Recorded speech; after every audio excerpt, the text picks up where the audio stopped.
Hello, everyone. Thank you. Thank you. Thank you. Okay, quiet. That's enough. This is a podcast by my dad and my uncle. They talk a lot about music, like a lot. So please sit back and enjoy. I think they are going to start in about 14 seconds.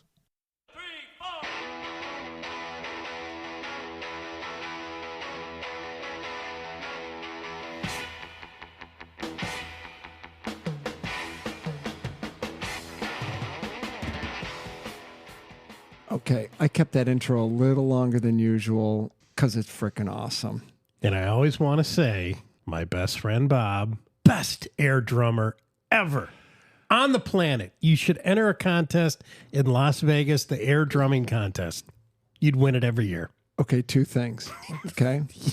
Years of practice. So I appreciate that this week you drove all the way over here again. So that was kind of you. All good. I also like the fact that you're wearing part of your uniform, those Spam socks I gave you last week.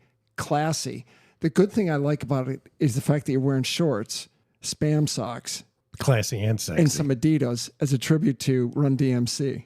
My Adidas. Okay, but I also, so last week I read off a little snippet from your friend Lee R. Correct. Nobody has been able to pull barefooting out of our intro That's except for him. And that's why I always told you Lee can talk any kind of music. He would throw out some R&B stuff to me I wouldn't know, but then him and I would talk about the A-Bros. Yeah, but I'm telling when I saw that thing a couple weeks ago, Yeah. Lee, come on, that's freaking brilliant. Lee, when it comes to music, he is, and Lee, you are unbelievable. So I went to a little barbecue on 4th of July. I talked to this one guy for about an hour and 15 minutes about music, about everything, quality of vinyl, the way you can press vinyl in different countries and the sounds are different, et cetera, et cetera. And finally, it was just the two of us were sitting there. Theo and I were who I want him to introduce us to Kelly Stoles, musician. Oh, okay. I've played you one of his songs. It's freaking amazing. And these guys were over at the barbecue like, what the hell are you two girls doing? We're like, well, and I'm like, we're talking rock and roll, baby. Go get us another beer. That's right. So nobody blew their hand off at these fireworks where I was, like you told us about last week. Thank God. I'm going to start with something. I sent you a link to it. You didn't read it, Gare. You know, Don't give there's me this only work, so much work, room in this brain and so much energy on a given day. Work. Who are you? Mel Brooks from Blazing Saddles? Did you see this? The Black Sabbath Ballet in Birmingham, England. I laughed out loud. So Tony Iommi is getting together with the Birmingham Ballet to put together something. There is something at the very bottom. Give it back to me real quick. Hold on. This So you're saying we can ballet to War Pigs? Hey, you're not supposed to come on stage until fairy wear boots. Correct. Fairies wear boots. Okay, so here's what they said at the very end. So they're going to do it. They're going to play it in 3 different cities in England. They're going to hope it does well. What? Go for it. I think it's awesome. Whatever they want to do. So okay? now wait, Bob, is it a ballet to only Ozzy, or is there going to be some Ronnie Dio. James, little Heaven and Hell? I don't know. What I really liked about this, how audiences will respond to the meeting of ballet and heavy metal remains to be seen, but Iommi offers his own vision of how it will all play out. Quote unquote, it'll be great. It's so different. Maybe we'll get people up and shouting along, he says, bringing laughter from the audience at this meeting, while a solitary, oh, please no, from a ballet patron suggests that they're getting into the spirit after all. Could you imagine? Hey, Tony, your marketing person you should have been consulted for a little better quote than "It's gonna be fun." Should have had the lawyers write something a little bit. It's going to be really, really good. It's gonna be awesome. And they're going to interview Ozzy and Sharon and use that to develop the show's narrative and show just how much of an impact Sabbath has had on the wider world. Why do we need Sharon? Because she was Don Arden's daughter, who was the original manager of the Small Faces, Yeah. who Steve Marriott. What does Sharon Ronnie, have to do other than being married to Ozzy? She's got not. Okay, right. Well, she was on The View. Oh, Sharon, go sit over there. They kicked her out for being conservative. I know. Hey, wow, you're just What? slow that train down. Straighten out that car a little bit. So Don't need her as a consult on the Sabbath Ballet. I think where's Geezy Butler? Where's drummer Ward? Bill Ward. Bill Ward. That's who we need. We don't. Why are you bringing Yoko in when we're talking about? okay, how old is Yoko now? Dude, she's got to be. She's in bad. She's in bad. 88. She's in bad shape. I've seen she's in a wheelchair. She's not in good shape. And Sean is going to be the heir of an $800 million estate. Have you read about the real estate holdings they have? Well, you told me that they bought their first place in the Dakota, and then I read this and after bought multiple places after. many places. Yeah. And besides, I mean, I got to give her credit for that, man. I'm still yeah. pissed at her for breaking up the Beatles, though. Still pissed. I'm never getting over that. Ever.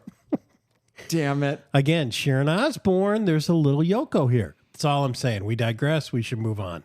When you drove over here last week and we sat down, we were talking about R&B and all that stuff, and I mentioned a band called El Trim, Right. and they said their song, Two Girls, I Like Cars That Go Boom. And we just laughed at it. Class. The classic title, right? So we thought, let's do Cars and Stars. And guess what? Everyone, we're here a week later, and we have some information on rockers and their cars. So I'm so excited for this. We're all car guys, but I am so excited yeah, for but this. we're also from Detroit, so it makes it a big difference. So let me start with a little dirge. May I? Go right ahead. Wait a minute. You were going to call me out on something. Oh, Yeah, you wanted to do... you want to take a vote. Well, Wait, hey, everybody out there, there's only two people in this business, Gary and Bob. And how do we vote on that? Well, when we're all right, we'll let the audience decide. But when we're talking about deaths, you want to do the negative first, so you end on a positive. You don't want to put deaths at the end of the show. Why? Because you want people going out of here high stepping and all falutin' and ready to go after. Can you spell falutin? No. Do you want me to go with my death now? Okay, everyone out there who wants to go deaths now, raise your hand. Oh, well, that's me. Oh, Yep. no, sorry. I raised my hand too. No, I was raising my hand to get the Right. people to vote. I got to put mine up. All Yes. right, accidentally had my hand up too, so Gary won the vote. Go. A recent, well, I can't say rock death, musical death. Not rock at all, but No. damn talented. George Otis Winston III. George Winston from Hart, Michigan. Bob, I did not know that. Yes, sir. He died just last month, June 4th, 74 years old, 10-year battle with cancer. I first heard George Winston way back in 1984, give or take. And when I was going to school, when I got down to Kalamazoo, he was playing a grade school, I believe it was on Westnedge, their auditorium. If the place sat 100 people, it was, and tickets were, tickets were probably $10. So anyways, I went because I knew of his greatest albums were from 1982, and it was Winter into Spring, Yeah. and then December, which phenomenal. You put those on a couple times. They're stellar. If people don't know about George Winston, he's all piano. I saw him in Kalamazoo, and then Pammy and I saw him in Chicago one time. He comes out. He doesn't wear shoes, just socks, flannel shirt, says hello, does the show, pretty much walks off stage. My kind of performer. Did he show up 3 hours late like Bob Mould? Nope. Did he talk about politics? Nope. Did he Stop. sing through a megaphone? No. Oh my God. Do you remember that? Oh, that did my head in. Right. Stone Temple Pilots show at the Fillmore.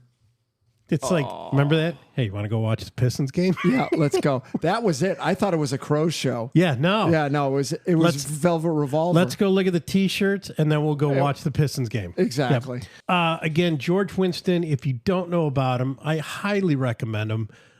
His first album was 1972. He had a total of 16 solo albums, 15 million albums sold. I was like, wow. I mean, he's getting up to Run DMC numbers there. 230 million? Something like that. Exactly. Yep. I just wanted to say, because I had a couple albums, I listened to him back in the day, and he was just a solid, nice guy who played piano. So check it out if you get a chance. Yep. One other death. Last week we talked about Blackie Onassis, drummer from Urge Overkill. Correct. This week there was another death, which is, and Gary and I didn't know this, Teresa Taylor, also known as Teresa Nervosa, was an American musician and actress. I mean, she starred in one film. She was best known as being the drummer for the American experimental rock band Butthole Surfers. Born in Arlington, Texas, she began drumming in Fort Worth and Austin. She was one of the two Surfers drummers from 83 to 89. With the exception of a brief absence from late 85 to 86, the band, she would drum on all their famous albums, Psychotic Powerless, Another Man's Sack, Rembrandt Pussy Horse, and Locust Abortion Technician. Classics. Okay, so one thing I did read about these guys is they were destined to cultdom just by the name of the band, because people on the radio can't say the name. They would call it the BH Surfers. Right. But when you and I read that John Paul Jones came in and produced one of their albums, I thought, what the hell? Talk about credibility. It's a pretty good album. Is it? I don't know. So one of the funniest song titles from the Butthole Surfers is "I Saw an X-Ray of a Girl Farting," and I'm thinking, how do you come up with this stuff, man? Funny stuff. Is it Gabby Haynes? So, but here's what's interesting. Shortly after leaving the band in '89, Taylor was diagnosed with an aneurysm and subsequently underwent brain surgery. She also started to suffer from strobe light-induced seizures from all the touring in the concerts. Wow. Yeah. Really? So a brain aneurysm, seizures, and then she died from lung cancer. Well, end-stage lung disease, which is lung cancer. Wow. The whole strobe thing, that's a little Kind of crazy. scary. Totally. Yeah. Butthole Surfers, God rest her soul. R.I.P. Okay. Stars in their cars. Rock stars in the cars. Okay. I got a Haggerty magazine. I get a lot of magazines. Yeah, they still love you. Oh, Yes. by the way, did I tell you that my postal person came over? Yeah. Okay. And I ran out and I said, "Hey, did you know that I do a podcast?" No, I didn't know. Nice. I did. Nice. So Nice. I gave her a card and I said, "I just mentioned you on this episode with Tina Turner." I said, "Even my postal person is a great rock person to talk about rock." Right. So the next day I get my mail, and on some of the, you always get the garbage mail, smiley face, love the podcast. Look at you. Look at us. And I'm going to tell you something. This is what's crazy about it is Sarah came to the door. "Oh, so what's your name?" And she said her first name, "It's your last name." Stop it. I swear to God. Swear to God. That's funny. And that's not a common last name nor a common first name. No, not at all. So thank you for delivering the mail. Correct. And a nice choice of names, too. Totally. Yeah. Totally. So I get this magazine, Haggerty News, from Haggerty Insurance. In here, they're talking about cars and music. Okay. What a better segue. I sent you this. Can you look at this picture of George Harrison Yes. shoving 45s into a 45 record player Oh, yeah. in a car? Yep. I never heard about that until I saw this. I want to say Ford. What kind of car is that? But Ford, they had a built-in record player. Some car did. I've seen that before. Just, scouring how I'm always looking for stuff for cars. Yeah, I can't tell you who this was for. In addition to the Highway Hi-Fi record player and the Auto Minion, RCA tried his hand at an in-car record player, and like its contemporaries, it soon went the way of the dodo. So I mentioned this to Gary from Firebird Records. Mm-hmm. He said he had one. Oh, no way. Yeah. Dude. He said it sounded pretty good. Was that arm as heavy as a cinder block? To be, I mean, a record. We had our skip zone. Oh, for at sure. School, and you're in a car. So the 45 player then segues to the 8-track, Okay. which was garbage. Although they were so freaking bad, dude. So bad. I'm going bad. 8-track, and then you're on 3, and then it clicks, and the song finishes on 4. I know. What? Wait a minute. Stairway to Heaven is not on 2 different tracks. How did you do that, Gary? Remember that? You'd be like, American Woman. Click. I don't like it. I'm gonna forward it to track 2, which is halfway through another song. And I say that from experience. My mom's 75 Mustang Ghia with the 302 V8 in it, with silver red velour interior, had the 8-track, and I did have the best of the Guess Who. Okay, look at that color picture. It's an attractive young blonde woman looking down towards the passenger seat. She's just about to put a cassette in the player, and she's wearing white driving gloves. She is a badass. But again, going from 8-tracks to cassettes, Oh, big time. that was like albums to CDs. I mean, it was, Dude. that was a huge deal. Junior year, Tommy and Tom B, Okay. right? Doug used to come home, go to sleep because he'd work nights. I would take his brown car out. He had a brown Cutlass Brougham. We played one cassette over and over. One side was Billy Squire. Where the hell is he now? The other side was Heaven Tonight by Cheap Trick. And we would drive around and just listen to the same songs once a Right. week Right. I had two on cassette. 8-tracks in my mom's car. My mom had John Denver's greatest hits. I had the Guess Who's greatest hits. And then everything else was just my dad's Arthur Fiedler and the Boston Pops and all that garbage. Classic. Yeah. But it was just like, hey, anybody want to hear some Guess Who? Again? So cars and from the beginning of popular music, cars and rock have shared a connection. Cars are the inspiration for making music, but they are also one of the best signs that someone has finally made it. What says success better than a cool set of wheels or a fast, exotic sports car? Sometimes expensive cars can say more about a musician than a hit record or a sold-out show. Even today, in the constantly changing music industry, cars are a great addition to the image of any musician. The amazing cars of these famous rock stars get a lot of attention from fans as well as from car enthusiasts all over the world. So we broke down an eclectic list containing some of the most interesting rock stars in their rides. In fact, sometimes the love of fast, cool cars has lasted longer than some of their careers. But think about Chuck Berry, No Particular Place to Go. Dear Dad, which I used to play in the Ashland Bump. Beach Boys, 409 Little Deuce Coupe, War, Lowrider, Allman Brothers, Ramblin' Man, Jonathan Richman and the Modern Lovers, Roadrunner. Greatest freaking song, Roadrunner. Great song. Dave Edmunds, Crawling from the Wreckage, and the greatest car rock song, Hagar, I Can't Drive 55. Oh, what an absolutely terrible song. Segue. Yeah, sorry, Pat, but God. And remember when the speed limit was 55. How painful. Oh, terrible. Painful. First musician, first car.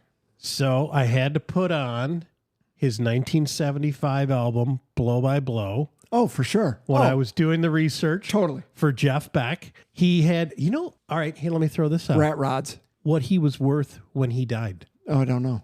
18 million. Isn't that staggering? I know he wasn't going to be like the almost $1 billion like a McCarthy or McCartney. McCarthy? Like Melissa McCarthy? McCarthy, wasn't that guy a comedian? Paul McCartney. Right. And, whatever, Mick Jagger. He's not worth 50 million? Howard Jones has got more money than that. I was kind of blown away by that. Yeah. But anyways, Jeff Beck, you're Freeway right. Jam. Big hot rod guy. He had 30 cars. Just to throw out a quick snippet, he had a 47 MG rare. How about this? 55 horsepower on a 47 MG. How about this? How fast does that go? 22 miles an hour? A 1932 5-window coupe. Okay, Ford, 3.6-liter V8, 65 horsepower. I'm like, Yeah, what? I know. Anyways, so 1980 Camaros? were 190 horsepower. Correct. My Mini has 207. What's up? Later, What's dude. up? One of his favorite cars. Now, he was hot rodder guy. You know, again, he had the Deuce Coupe, the 3-window coupe. Dude, he was a rat rod guy. But one of his favorite cars that he bought in 1963 when he was still with the Yardbirds, Corvette Stingray. Yeah. One of his favorite cars. Supposedly, Jimi Hendrix smashed a couple of his Corvettes. He did have a copy of the 1932 yellow 3-window Ford, which was the coupe from American Graffiti. Yeah. Which was that's the one that Harrison Ford was driving. I just watched that movie again, by the way. What'd you think? Okay, thank you. Correct. What about Dazed and Confused? Do you remember that one? Absolutely. Ben Affleck. No, not Ben Affleck. Matthew McConaughey. And Ben Affleck. Oh, yeah, maybe. No, not maybe. Okay, all right. all right. Ben Affleck. He was the guy walking around, the first guy to paddle everybody. What'd you think of that film? Same thing. It's all right. Same. I didn't get it, man. Critics love Dazed and Confused. They talk about, Matthew McConaughey was so... Now, if we were 8 years older and we graduated in 76 or 77, true, maybe I could understand that. And we didn't grow up during the American Graffiti era, so we don't get that either. You know what, though? That's why I still comb my hair like the flock of seagulls. Right, I know. I was going to say something about that. But you know what, American Graffiti, Bob, really going back to it, it was like, oh, there's Harrison Ford. Oh, there's Cindy Williams. Oh, there's Ron Howard. You're seeing people like, oh yeah. The movie itself, there's nothing but the cars. Good cars. Yeah. Okay. I've got one. And his favorite car was a 32 Ford Deuce Coupe that he had purchased in 1970. Go. Freeway Jam, though. I'm just going to say Freeway Jam. Sure. What a song. Keith Moon. Everybody knows he drove a car into the swimming pool. He did? Really? Dude. I've never read that. I know he was a nutter. Okay, Keith Moon. The most memorable story is about his Ferrari 246 Dino. Keith was having a beer in a pub when he saw a group of teenagers admiring his car. He approached them and handed them the keys to the car, telling them they could take it for a spin. When the teenagers didn't return after a while, he began walking home, only to find his precious Ferrari in a ditch on the side of the road. Whoops. That was a screw up. Yeah, whoops. All right, let me do cars that aren't cars. Wait a minute. What, Bob? Billy Joel, motorcycles. I had to bring it up because Billy Joel, he's got 75 bikes. Jesus. Didn't he have an accident on one once? I know it was Billy Idol, but... Billy Joel, not like Billy Idol. He took a dump, but it wasn't, Okay. He's opened up a museum on Oyster Bay, Long Island, and it's called 20th Century Cycles, and it's open during the week. It's free. You can come in and see his whole collection. Really? Which, if we're ever in Oyster Bay, Long Island, I'd go see that for free. Oh, I'd go see it in a heartbeat. Do I see us being there? No. Okay, thank you. Unless they want to get a quote for an alarm system. Or they want to be on the #1 podcast in your kitchen on the west side of Detroit. At the end, I'm going to give you some metrics, okay? All right. You're going to be happy. It's not going to be a math party. You're just giving me facts. I don't have to do anything, do I? Well, you'll just have that woman that you had last week, Gloria, run the numbers for you. You'll be fine. Is that a Burroughs? He has Harleys, Ducatis. But you know what some of his favorites are, which I thought was kind of interesting? Yamahas and Kawasaki's. He said those are some of his favorite bikes. He has a Whizzer motorbike, which is, I believe, from around the turn of the century. It's basically a bicycle with a motor on it. Yeah, like a Solex or something. Correct. And he's got a 52 Vincent... Black Shadow? Rapide, R-A-P-I-D-E. Rapid. That's rapid in French. Is it? Rapide. Oh, okay. Anyways, 20th Century Cycles, Oyster Bay, Long Island. Go see Billy Joel's motorcycle collection. Elvis supposedly gave away, I think this is total clickbait. Elvis gave away over 1,000 automobiles in his lifetime. Caddies. He first one bought for his mom. The Memphis Mafia. Talk about another nutter. Right, but the Memphis Mafia, he used to give them caddies all the time. So maybe a thought, but I kind of believe it. So some people in his inner circle said it was around 200. Oh, Okay, but giving away 200 cars, supposedly, what was the story? I'm looking for it here. I don't see it. he did have one of my most favorite cars in the whole wide world. And if I ever get a cool 120 grand laying around, 72 Pantera, his was yellow. Nice. Panteras to me are some of the coolest cars. He had a Stutz Bearcat, but again, back to the top of the page, Cadillacs were his absolute favorite.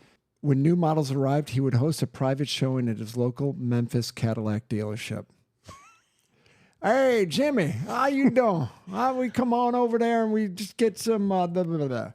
Brian Epstein, Beatles manager, Yep. bought George Harrison an E-Type for his 21st birthday. Certainly the car was the first registered on 28th of February, 64, 3 days after Harrison turned. The customized car even featured a dash-mounted record player. Whoa. Were we just talking about that? I'm starting to see a pattern here. That's right. Can I go? Oh, no, this is funny. A missive from Harrison to a young Beatles fan, Susan Houghton, was published in a book called Letters of Note in 2010, including a tongue-in-cheek 7-point plan on how to wash the E-Type Jaguar. Oh. Point 7 is to take all the dirty, muddy, greasy water, round to a nearby address, and dump it over the Ford Classic in the street outside. The address was Paul McCartney's. That's funny. That's funny stuff right there. I like it. Nick Mason, Pink Floyd. Oh, yeah. Got a Ferrari 250 GTO worth $38 million. $38 million bucks. So he's been collecting since day one. Oh, okay. I didn't read that part. I think this might have been one of his first cars ever. $38 million dollars. They're saying it's the most expensive car ever. Sure. Oh, absolutely. Absolutely. You know, and we talked in episode 6 about memorabilia when you said you would buy Janis Joplin's hand-painted Porsche, Yeah. which she bought for $5,000 and paid somebody $500 to paint it. Mm-hmm. You know, Elton John, Rolls Royces, Jags, Aston Martins. His very favorite, kind of what you're just saying, Jag E-Type. All the Brits. I mean, how do you not love a Jag E-Type? they're gorgeous. They're beautiful. John Lord's just sold at auction, and I'm guessing it was $700,000-800,000. I mean, I know John Lord's not a household name, but it had a nice dent on the hood, so I would have bought it for You know what? I'd keep the dent. $50,000. Bruce Springsteen collects Porsche. Pass. Oh, sorry. Whoa! Collects Porsches. His first car that he bought and his favorite is a 1960 Corvette. Whoa. Dude, we're not big fans of the boss, are we? No. So here we go. Clapton, named after the legendary Ferrari founder, the company produced 400 of the Enzos Okay. between 2002 and 2004. And when they first came out, you had to be invited to own one. Not surprisingly, Clapton was the first owner in the UK, ahead of Pink Floyd's Nick Mason and Jamiroquai. Most people had the car shipped to them on a flatbed truck, not our Eric. He was so excited he collected his car from the factory in Italy and drove it home. On the journey back, he was given a ticket for speeding in a 30-mile-an-hour zone. He was clocked at 145. What seems to be the problem, officer? Mr. Clapton, you know what? Just sign my ticket book and we'll let you go. Yes. Hello, Constable Smith. What seems to be the problem? 145 and a 30? It's like a residential neighborhood. And Watch this. It said, well, it could have been worse. The car goes up to 220. Scary. Scary, scary. Harrison's DB5 sold at auction, 350,000 pounds in 2011. Wow. Yeah. We're at 31. Okay. Well, I saved the best for last. Hold on. Wait a minute. What? Huh? We talked about the Monkey Mobile in the Monkey episode. Correct. That's a big deal. That's a big deal. That's a big deal. Where is it? Is it in a Puerto Rican hotel? No. Well, One is in Michigan. it was a courtesy car. One's in New Jersey. No. It started out as a courtesy car in Puerto Rico after the show. Classic. Then there's the one and then George Barra got one of them and put like $300,000 into it, 350. Like no, it sold at Arizona, the auction. Mecum? Mecum or Barrett Jackson. Barrett Jackson. Sold for $350,000 at the Barrett Jackson auction. One quickie. Clapton bought a 38 Caddy Fleetwood limo. Oh. But he wasn't legal to drive. He couldn't drive a car. It was a special right-hand drive Caddy. Nice. Walked by a store, a dealership, saw it, loved it, bought it, took it home, almost never drove it. It just sat outside, and he would just look at it. Once in a while, some guy would drive him around in it. What happened to that car? I don't know. Oh, that would be a good story to find out what happened to that one. Why'd you buy that guitar? I just think it's gorgeous. Can you play? No. No.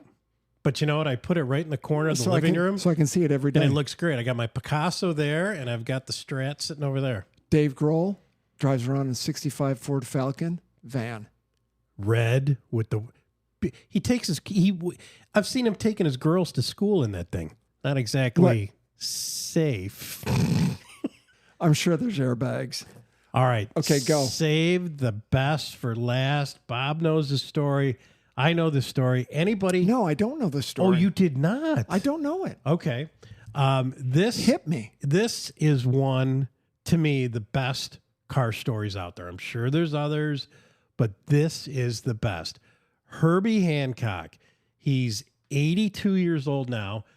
The guy still looks like he's 40. I'm telling you. He has not aged. No, he's aged very well. Phenomenal. Yeah.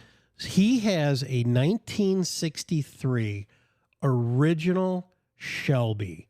There's a great video out there of Jay Leno coming to talk to him about it. He is the oldest Shelby owner out there.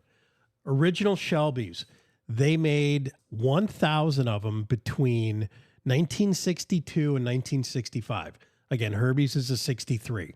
It's a 260 V8 two-barrel, which is one of a kind. He has the two-barrel. So he bought the car. What's that thing going to go for one day? Oh, well, he bought it in 1963 for $6,000. Yeah. And he walked in to the dealership. Cash. Being a black guy, he walked in, and the white guy on the floor was almost kind of like, he goes, hey, you know, what is this for sale? And it was almost like, yeah, go away. Get out of here. Yeah. He goes, do you know how much that car is? That car is $6,000. And he's like, yeah, I know how much it is. He's like, why don't you get that ready? And I'm going to come pick it up tomorrow. And he was like, okay. Yeah. So he had just gotten a bunch of dough from Watermelon Man. Okay. Good song. Great song, which I just listened to it again, which I've got a side note on that in a second. Again, he was 23 years old when he bought the car for $6,000 in 1963. It's worth $2 million today. And the car, he told the story. He got the car and he went over to see Miles Davis. And Miles Davis was driving. He was big into Maseratis, Ferraris, and all this. Miles was. Correct. Miles has a Maserati. And he's like, all right, he's like, what is this thing? And he goes, oh, it's New American Muscle, you know, Carroll Shelby. And he goes, it's garbage, you know. Did he drag him? He goes, let's go. So they went and dragged him.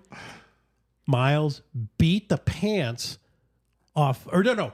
Herbie beat the pants off of Miles, and Herbie said, I beat him so much, I got to the next light, pulled out a cigarette, lit the smoke, waited for Miles to pull up, and he's just like, where you been? I love it. Watch the interview with Jay Leno. It's great. It's great. Absolutely love that one. That's a good one. Again, he's another big car guy. Oh, car's worth $2 million today. So now, back in April of 2022, Herbie Hancock got sued by 84-year-old Melvin Sandia for the Watermelon Man song. And he said, that's my song. And Herbie, you know, his lawyers, whatever, was like, all right, what do you got? So this guy, his family sold watermelons on the south side of Chicago. And he goes, that was my little tune that I always hummed and sang in the neighborhoods. Oh, shut up. Okay. Shut up. Herbie said, well, I would listen to the clickety clack of the horse-drawn carriages delivering watermelons, while Melvin was like, we didn't use horse-drawn to deliver watermelons. And it's like, well, somebody else did. I tried to find out where it went because this was April of 20. I couldn't find any recap on it, which means they probably threw it out. There's no way that's going to grow. Like, do you know how many times I sat in a convention, people walk up to me and say, I invented that. Really? Okay. Do you want to buy it from me? Because I have the patent on it, you Right. a hat. Jay Leno talking to Herbie Hancock, how many miles you got on it? He goes, couple 100,000. He goes, it was my everyday driver That's big. forever. That's big. Jay looked at him and said, wait a minute. He goes, you buy a car in 1963. You're a musician. He goes, you can't lock it. You can't put any instruments in it. And Herbie looks at him and he goes, but it looks cool. I like it. Hats off to you, Herbie. Oh, it's a great story. Anyways, that is, to me, one of the best car stories out there. I'm going to end with metrics. You cool with that? Oh, yes. Good story. Math party. Yes. Okay, hold on. Gloria, can you get me a smoke? Okay, where are my numbers here? Do. Okay, sorry about the noise in the background. Do you know what podcast number this is, Gare? 30. Yep, exactly. 36. Wow. 36. And I remember when we did 11, Yes. and I was pretty happy with that. 36. Right on. 1,500 total plays, 65 followers, 81% US, 7% UK, 4% Norway, 2% Germany. What happened to our Middle Eastern brethren? We do have one from Poland. My French teacher downloaded something, so we now have a click in Poland. Thank you very much. Nice. So I made a comment to these guys at the barbecue on the 4th of July, and I said, we're hot in Norway. So I thought we could give a little tribute to the people in Norway and do something on their music and listen to it. And I said, I started researching this guy. Andy looked at me and he's like, yeah, they're all metal over there. I go, no, it's called black metal. It's like take Metallica, put the Butthole Surfers with it, and the Growl of Gwar or something like that. Is it all that like yelling metal? I guess. I don't know, but literally Don't make me do research on that. Oh, I'm not going to. Sorry. Don't make me. No. For all the people in Norway who listen, thank you very much. We love you. Yes. I can't do black metal. No way. No. Sorry. So those are our metrics. Other than that, Gare, we're 40 minutes. I'm going to cut out about 3 minutes. I'm out of here. All right. That's it. We're good to go. You know what I say, Gare? It's sunny somewhere. Be optimistic. See ya.